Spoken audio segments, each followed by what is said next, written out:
Hello friends, welcome to Saubhagyam astro house. आज फिर हम एक इम्पोर्टेंट टॉपिक पे डिस्कस करेंगे।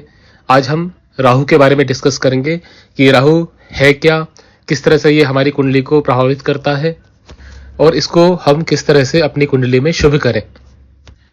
राहु एक मायावी प्लेनेट है जिससे सभी डरते हैं क्योंकि इसको कोई समझ ही नहीं पाया है। आज हम राहु को समझने की कोशिश करेंगे और मैं आपसे कुछ ऐसे इम्पोर्टेंट रेमेडीज बताऊंगा। यदि आप उनको करते हो तो काफ़ी हद तक आप राहु को अलाइन कर लेंगे, अपनी कुंडली में शुभ कर लेंगे। सबसे पहले यदि आपको राहु को सुधारना हो तो आप देवी सरस्वती की आराधना करें। देवी सरस्वती राहु की अधिष्ठात्री देवी हैं, तो यदि हम सरस्वती देवी की आराधना करते हैं तो राहु हमेशा शुभ परिणाम देता है। यदि आप सरस्वती देवी के मंत्रों का जाप करते हैं तो राहु कुंडली में कभी भी बहुत अशुभ परिणाम नहीं देता। आप देवी सरस्वती के कोई भी मंत्र, नमस्कार मंत्र का भी जप कर सकते हैं। सरस्वती महाभागे विद्ये कमल लोचने विद्या रूपे विशालाक्षी विद्याम देहि नमस्तुते, इस मंत्र का भी आप जाप कर सकते हैं। यह मंत्र बहुत ही पावरफुल मंत्र है। इस मंत्र को यदि आप सुबह शाम 11-11 बार जप करते हैं तो राहु के अशुभ प्रभाव काफी हद तक कम हो जाते हैं। राहु एक मायावी ग्रह है, यह एक शेडो प्लेनेट है, मीन्स यह एक छाया ग्रह है। यह संसारिक रिश्ते नाते जो दिखते हैं बट एक्चुअल में कुछ होता नहीं है, यही राहु है। राहु भी छलावा देता है और अंत में कुछ भी प्राप्त नहीं होता। लेकिन नवग्रहों में राहु अकेला एक ऐसा ग्रह है जो व्यक्ति को अरबपति भी बना सकता है।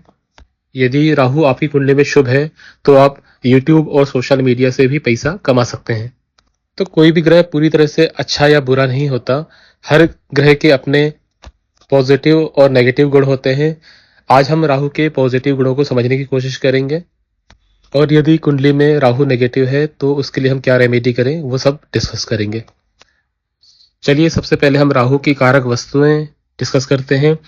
सीसा, सर्प, काला रंग, काले तिल, जौ, सरसों का तेल, काले रंग के पुष्प, हाथी, कच्चे कोयले, अभ्रक, मछली, गर्म कपड़े, बिजली के यंत्र, धुआं, यह सभी चीजें राहु की कैटेगरी में आती हैं।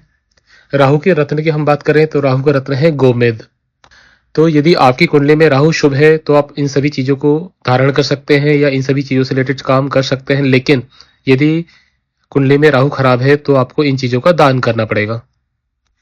राहु प्रभावित व्यक्ति को चांदी का एक टुकड़ा हमेशा अपनी जेब में रखना चाहिए।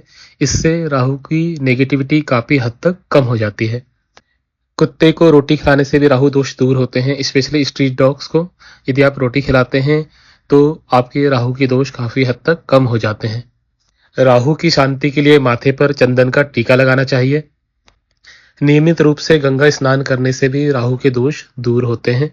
यदि गंगा काफी दूर है और संभव नहीं है कि हम नियमित स्नान करें तो साल में कम से कम एक बार गंगा स्नान जरूर करें। इससे भी राहु के दोष काफी हद तक कम हो जाते हैं। शनिवार के दिन व्रत करने से भी राहु के दोष काफी हद तक कम होते हैं। राहु की कृपा पाने के लिए शनिवार के दिन भैरव मंदिर में जाकर सरसों के तेल का दीपक जलाना चाहिए। यदि भैरव मंदिर आसपास नहीं है तो आप उनकी कल्पना करके भी एक सरसों का तेल उनके लिए जला सकते हैं। इससे भी राहु के दोष दूर होते हैं। राहु की शांति के लिए हनुमान चालीसा और हनुमान जी की आराधना बहुत जरूरी है। ससुराल पक्ष से संबंध अच्छे रखने से भी राहु के दोष दूर होते हैं।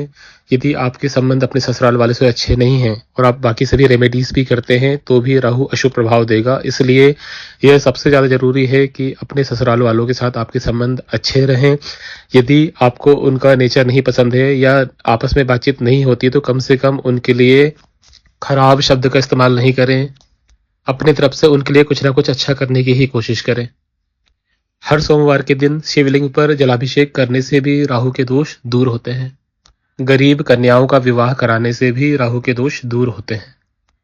यदि राहु आपकी कुंडली में शुभ स्थान पर है, त्रिकोण में है, तो राहु का रत्न आप धारण कर सकते हैं। गोमेद राहु का रत्न है जिसे आप धारण कर सकते हैं। राहु एक सर्प है और हमारे कान्हा जी हैं जो सर्प पर खड़े होकर नृत्य करते हैं। तो उनकी नगरी मीन्स यदि आप वृंदावन जाते हैं और वहां पर गिरिराज की परिक्रमा करते हैं क्योंकि राहु घुमाता है। और जब आप परिक्रमा कर रहे हैं तो भी घूम रहे हैं, तो यदि आप वृंदावन जाते हैं, वहां रुकते हैं, गिरिराज की परिक्रमा करते हैं, तो राहु की इससे अच्छी कोई भी रेमेडी नहीं है। साल में कम से कम एक बार जरूर वृंदावन जाएं। इससे कुंडली में राहु कभी भी अशुभ परिणाम नहीं देगा, चाहे राहु किसी भी हाउस में हो, कभी भी अशुभ परिणाम नहीं देगा। यहाँ मैंने आपको बहुत ही सिंपल लेकिन इफेक्टिव उपाय बताए हैं, इनको आप जरूर करिए और आपको राहु से डरने की कोई भी जरूरत नहीं है। यदि आपको ये वीडियो अच्छा लगा हो तो प्लीज इसे और भी लोगों के साथ शेयर करिए। जय श्री राम।